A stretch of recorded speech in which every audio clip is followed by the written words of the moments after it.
Oh, hi, everybody. Hi, everybody. Yeah, sorry we're running a little late today. We're just came in off the floor, and we're super busy out there today. It's nice. It was good. We got a lot of customers coming in and looking at glass mainly they were asking about, but we're going to talk to you guys today about foil, I think. The exciting right? topic of copper foil. Yeah. So Val and I are both, we're copper foil people, right? So we don't do a lot of lead cane work, but we prefer copper foil. And we got this great, new foil, superior foil, right? So it's the kind of the Delphi brand. We brought this in, and so lots of different sizes and backings, and we're just going to kind of talk about it a little bit and show you the differences. And as always, if you have questions, feel free to reach out to us, right? You can always message us below. Kaylee will read it to us. And then, but you can always get us on email at Facebook at delphiglass.com, or you can message us on Instagram, YouTube, Facebook, all the places. All of them. So what do you want to talk about? I don't know. I think we're going to talk about foil. Okay, foil. I was just looking. You organized these, Kaylee, on here? Right. I did. Oh, you did? Yeah. I brought them in. Well, good. Thanks. That's nice. Otherwise, they'd still be in the other room, but I'm glad you put them out That's here. That's good. Yeah, I was just looking at how we did it. So I think, well, first of all, should we say that, I don't know, for people who don't know, that this copper foil comes in 3 different backing colors. So, and there's reasons for it, but for silverback, copperback, and blackback, we have foiled something, so we can kind of show you. And then we also have 3 sizes. So we have the 3/16, the 7/32, and the 1/4 inch. So those are kind of the samples we have out. So I don't know sometimes if it's hard to say, but when we get to that point, it's 3/16, and then you can see, what I mean. It's the width of the foil is really just going to be the amount of overhang you have. So for the smaller 3/16 can be sometimes a little challenging because it's not very wide. That was done on And so this silver guy here. Yep, that's so it shows you the size of the solder seams, and then, the 1/4 inch is going to be bigger, obviously, and 7/32 is going to be in between. But I think sometimes, too, people don't really know when to use what. And once again, I mean, if you've got some real rippled glass or some real thick glass, then you might want to go to a 1/4 inch.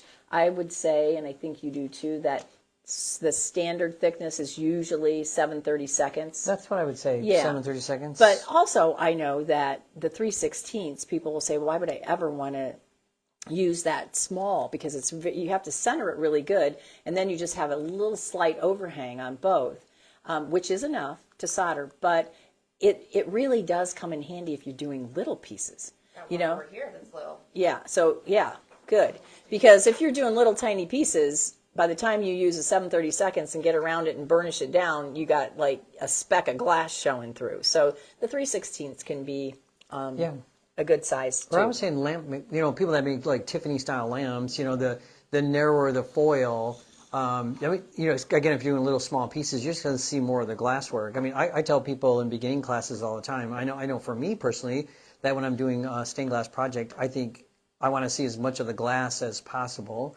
So my suggestion for people is always to work with as narrow a foil as you feel comfortable using, and what the glass allows. Val was talking about, for the most part, the glass is the standard thickness is about 1/8 of an inch or 3 millimeter, but it varies, depending on the manufacturer or, like you said, texture, and so it's it's not uncommon for people to have 9 different rolls of foil at home because depending on what color backing you're using or what width you want to have.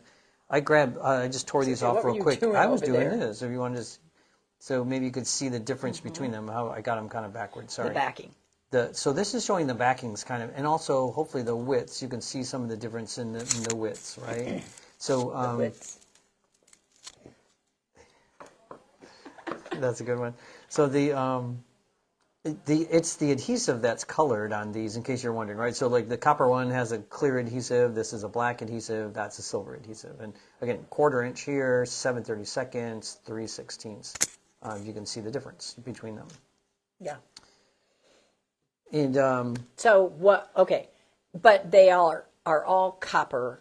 Yep, on the top. Yeah, they're real copper too. So in case you're wondering, it's Yeah. not some copper-colored metal. It's actual copper, which sometimes is really helpful when you're foiling because it does kind of give a little bit. So when you're doing pieces that Inside have curves curves, in them, yeah. like inside curves in particular, you can get the foil to kind of lay down and stretch a bit before it wants to tear. I think somebody asked one time about I know people often are concerned about the thickness of the foil. So not the width, but the actual how thick the copper is. All of the copper foil here is 1.25 mil, which is right in the middle of the road. But we both thought that was it's pretty good. I mean, so the point is it doesn't tear easily. So if you're concerned about that. And it's not overly thin that you peel the backing and it coils up on you, because that's what the other. Or look is. overly thick. Again, Yeah. I come back to lamp makers. I know that, that a lot of times lamp makers, not only do they want narrow foil, but they don't want their foil to be too thick, again, because if you're doing 800 pieces on a Tiffany lamp and the foil is all thick on all of them, you can see where that might mess up the fit. But like I said, this one is pretty. I think it's pretty. It's like right in it's like the Goldilocks, right? It's like the perfect kind of thickness, right? Not too thin, not too thick. So should we talk about the reasons for the backings? Yeah, the different colors? let's talk about the reasons for the All right. backings. And the what different colors. What are those?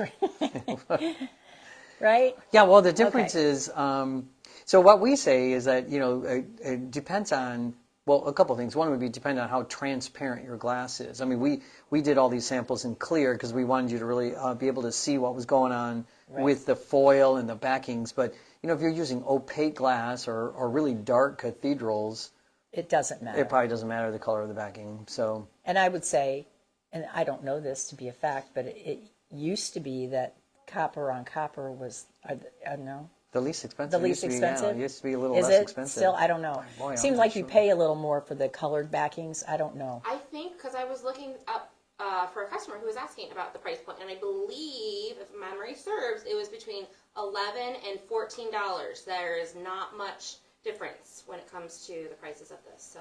Okay. But the copper is often like $1 a roll Yeah. cheaper or The- something like the that. point Yeah, is, yeah. if you're using opaque glass, use whatever you want to use that's the cheapest. You don't have to be concerned about, because the colored backings only come into play when you're using transparent glass. Or bevels. Yeah, or bevels. Which yeah, is that's transparent true. glass. And so, meaning that when you foil, and we have an example, maybe find one that I did because I'm sure it was off center. Is this one black? No, that's silver. This is black. Okay, let me put my glasses on because I know I was bad. Yeah, this one. I can see this one real clear. When you hold it like that, can you see the black? Mm-hmm. Okay, so when I solder, this is going to be silver, right? But then we have the option to turn it black. So if I got a little off center in my foiling, as long as I use the black back and I know I'm going to turn the solder black, it blends right in. So Yeah, flip that one over though, and then you can see. So on the silver, like what Val's talking about, especially you can notice it here. It looks like a shadow almost. I mean, that's one of the nice things about using black back though is if it doesn't match perfectly, it looks just more like a shadow. But I think you can see especially the black right on color. this side, I it's can re- really. yeah, you can really see it there. So now when we pretty good, turn so. this solder black, it just blends right in. Yep, it would blend right in. So that's the reason for using a colored back. So same on the copper. Silver is going to be silver, right? So leave silver and use a silver back and you'll be fine. But this one, the copper, once we soldered it, we turned it copper. But like Kaylee's showing you the back, I think you can see the copper shining through when the solder's not copper. Yeah. Is it? Oh, yeah, so- I think I feel like I'm confused. Yeah, this happens in classes a lot of times. I know for me is I'll come across students and they're soldering and they're like, I can't seem to cover the foil. I'm having problems covering the foil, and it turns out that they did cover the foil. It's just they're seeing the copper color from the inside, The back of the and other they're piece. thinking that they didn't cover it. So usually what happens is they end up soldering too much, getting the glass too hot, and cracking it. Right, they thermal shock it. I've seen that happen a few times. Or they get it so hot you start melting the adhesive out of the foil. That can also be a problem. So again, a lot of times I always say beforehand, if you know how you want to treat the solder, if you want to use a patina or you're going to use copper or black, then you should just use that foil. You should use then you don't have to worry about it, right? There's no say, no second guessing. Yeah, I there. think we say you want to match the back of the foil color to whatever the finished color of solder you want. Yep, that's a good way of putting it. Is that good? Yeah, that was good. Thanks. Yep. Only, but like I was said, gonna write that only down. right. Only if you're using like the real transparent. Yeah. Because Well, I don't otherwise even know about even real transparent. Or I mean, I'm like pale yellows, or that's what yeah. you're talking about, right? It's pale. Yeah. Like, so we're not talking just clear when we say transparents, right? We also mean pale yellows or pale greens, pale blues, even Lighter colored Yeah, lighter transparency. colors. You'll see the color of the foil, and I think for me, anyways, I don't know if you feel the same way, but to me, it's like one of those kind of subtle things that makes the difference between something that's so well made and then something that's really well made, right? I mean, it just kind of gives it the finish a little bit better, where you don't notice the color of the foil in a piece. Yeah, but I agree. But Totally we're picky, agree. so I mean, well, I'm not near as picky as you are. not picky. and that is one thing that always has bugged me. And I just think Yeah, it's one of sometimes those things. it's also a little bit of a telltale sign that maybe they just didn't know. Yep. You know, and so that's kind of what this is all about. That's what too. we're doing here, right? Because Just letting you know the maybe difference. wouldn't know. If you're self-taught or you're not, haven't experimented much with the patinas, you wouldn't know that you could actually match that back to a different color of solder. So. Yeah, Okay. and then we just wanted to. So we were showing just a couple of things that we use. I mean, again, I know that talks more really about the foil, but Yeah, this is the one thing I honestly. I mean, I learned with this type of thing, and I just couldn't do it, laying it on the top. I mean, this is so nice. It has the different slots for different sizes, so you could put your multiple sizes all in this same deal. And then it has, if you see down here, you feed it out coming down here. So as you pull it, to foil, you just pull some out, throw that back, and it keeps your wheel from... oh yeah. Because I can't tell you, if you just lay this down and you start pulling on it, the tape uncoils, and then it really can be irritating. I call it the slinky effect, right? Yeah, you got exactly. This big spool of it goes everywhere, And- or even working out of the bag sometimes is kind of a Right. Yeah, I don't like working out of the bags either. Anyway, so it's nice. Yep. Do you want to actually foil something though? Do you want me to? I don't have anything. Oh, you're trying to get me to do your work. Just, Well, I think the people might like to see it being used. you're like All right. coincidentally. Coincidentally, I have this project over here. Alrighty. Are you using black bag? Yeah, I am. She is. Awesome. I knew Oh, she this was. came from you. Oh, Yeah. That's funny. I'm Okay. using the Delphi Superior on the new project. So this Good one. I know that Roy does this different than I do, and I know do it that different. there's probably just as many people that does it his way as does it my way. So it's not like we're doing obscure things, right? No. Okay, so I look for the center of the tape, and I lay my piece, and I kind of look at both sides, trying to find the middle, and then I go ahead and push it down with my finger, and then I stay on this, looking at this left edge. I don't look at both because it makes me go cross-eyed. Roy doesn't do it that way. He'll do it by looking both sides, which is fine. To each their own, but it really does make me go cross-eyed if I try to do that. So I try to center it right out of the gate, and then I just follow this left side and try to keep matching it. And if you think you've gone off a little bit, you can pull it back and reposition it, and then I just go around. And the other thing that Roy does that I don't do is he butts up to where he started. I overlap a little bit. I just overlap a little bit. That's just the way I was taught. I got no scissors. Yeah, that's okay. I think we know somebody that has a pair. Yes, it just so happens. Because it doesn't rip easily, so I've had to cut Yeah. it. You do have to cut it, yeah. So yeah, I'm not an overlapper. no, but George was. to each his own. Shout out to George, but that's who taught me, and that's what I think he did. So then, but I do a pretty good job of butting it up. So then, you do. then I just take my fingers, and I usually go up to the corners, and then I push down, because sometimes you can get those corners to flipped up. and then if you have a little bit of that adhesive showing, your solder is going to puddle away from it. So then up to here, and then push down, and then burnish. And then this is a burnisher. That's a burnisher. Sometimes I think this is kind of fun. It's a roller. I didn't get it out of the packaging, Yeah. but you, Or there's other one here from they're Creators. That's kind of a nice one too. The glass slides through here. So not only does it kind of burnish, but it crimps it a little bit. So it kind of folds the foil over. So if you don't want to use So- your, Little if you don't want to use your fingers like So that, what you want to do is, so you can see, if you can see, this is a little puckered, this bottom line. I haven't burnished that yet, but these I have. So what you're trying to do is get that tape nice and tight to the glass. So we don't want any of this, kind of, You can see it really well in the light. yeah. Can you see it okay? So you can see the difference. That's what we're trying to do. And the other thing too, like you said, but I remember in class telling people, if you're going to be sloppy, you know me, I'm really want everything done yesterday, and I'm not near as meticulous as he is, and we've known this for years about each other.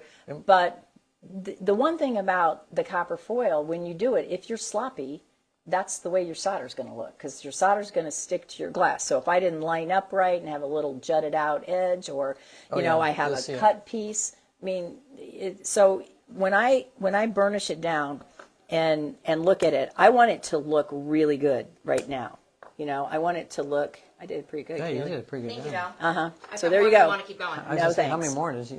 But so you want to look at it, and if there was something that was a little uneven, sometimes instead of pulling it all off, we'll use a little X-Acto knife, which we didn't bring. Oh yeah, in. we I got yeah. one at the table. But we'll just just to trim it. kind of trim off a little bit, and to even it up. But you do want to make sure that it looks good, else you can't expect your solder to look nice and clean on it. So That is true, right? I mean, you do a nice job with the foiling, and then it just makes the soldering easier and look better. So, I would agree with that. Yep. So we were talking about earlier. I was talking about it's the adhesive that's colored, with the foil, and the question we get asked sometimes around here a lot of times is people are like, well, how sticky is it? And sometimes depending on the color of the adhesive, we might not all be the same stickiness, if that's such a word, but I find that often people, I think they make a little bit too big of a deal it's a about how sticky is the foil. I mean, the foil only needs to go around the glass and stick to the glass so you can solder it. So people sometimes are under some false impression that the adhesive is somehow adding some structural integrity to their piece or something, which is not true.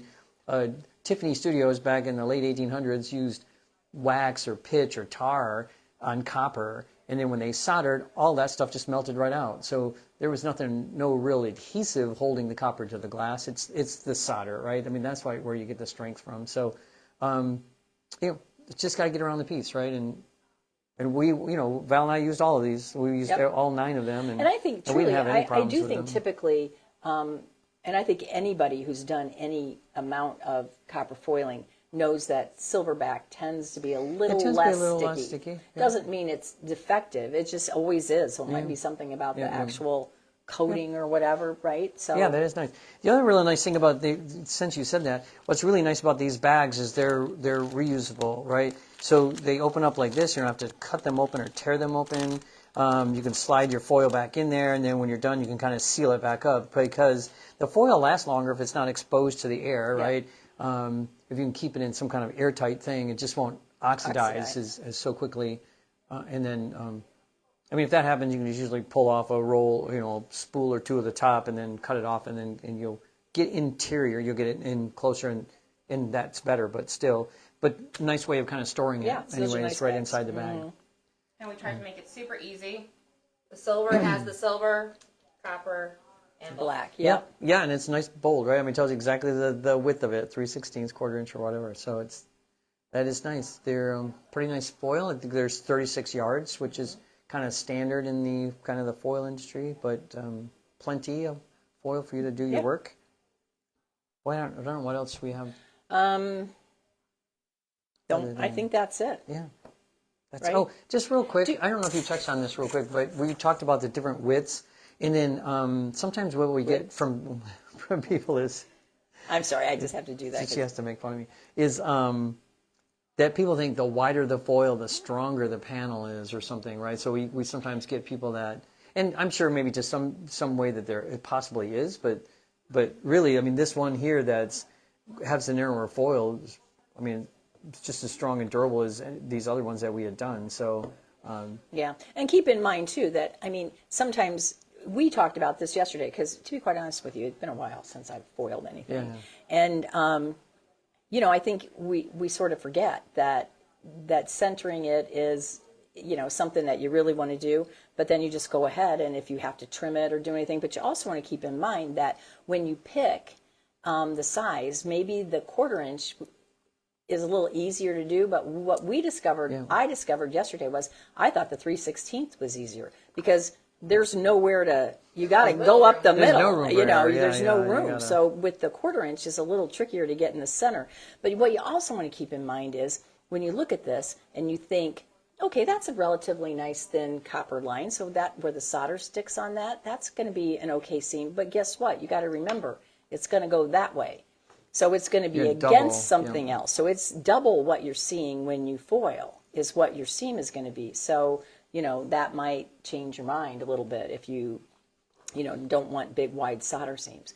We always said, too, in the beginning that, people get a little hung up, too, on their soldering, and it just takes practice, and they're not real fond of whatever. But, I think you back up and you realize that the seams that you foiled and soldered are really the means in which you're holding the glass together, which is the art part. So when you hold it up, what you're trying to do is not have any kind of solder seams big enough that it detracts from the overall color of stuff. So that's the other reason why I think sometimes we try to minimize as much as you can and not make big fat solder seams that will detract from the actual piece is kind of what we always said. So. And I think we should also touch on, too, because sometimes people think, well, if I'm using 7/32, I have to use 7/32 on good all point. of my pieces. No, right, good maybe point. One's a basic transparent and maybe one's a textured. Uh-huh. Yeah, so as I was talking about earlier, right, not all the glass is the same thickness, even though they sort of try to make that way. And bevels in particular are much narrower than 3 millimeter or 1/8 of an inch. So it's not unusual actually to use more than one size foil in that one project. Let's say you had bevels and then standard glass, but then you also had some really heavily textured rippled glass. You could use 3 different size foils right there in the same panel. It just that way that's going to make your solder seams more even looking, right? If you just use the same size width, it's going to look wider in some spots and narrower in other spots. Yeah, good point, Kaylee. That's a good one. Okay, and then I don't know. I think we're Guess, if you got a good look at what a 3/16 looks like as a fold over, and then the 7/32 gives you a little more of a border, and then the 1/4 inch gives you the bigger one. Right. So here's the quiz. Which you foiled these? So do you remember what they were? Because we washed them off by mistake when we cleaned them. I did 7/32 on the black back. Oh, there you go. And then that's the 1/4 inch then on here. So the copper. Yeah, Daisy did the patinas for me. I asked her if she could do them. And she did a great job with the copper. Holy cow, it's one of the best copper patinas I've seen. So thanks. Nice. Okay. Well, I think that's all we got. I think that's right? all we got. Yeah. So it's If you have Delphi questions, Superior let us Foil. know if we didn't cover. And I think we have all sizes right in stock. So all 9 of them. So you should buy at least 9. We'll put the link to our website down below in our comment section. All right. Okay. Well, thanks for joining us. Yep.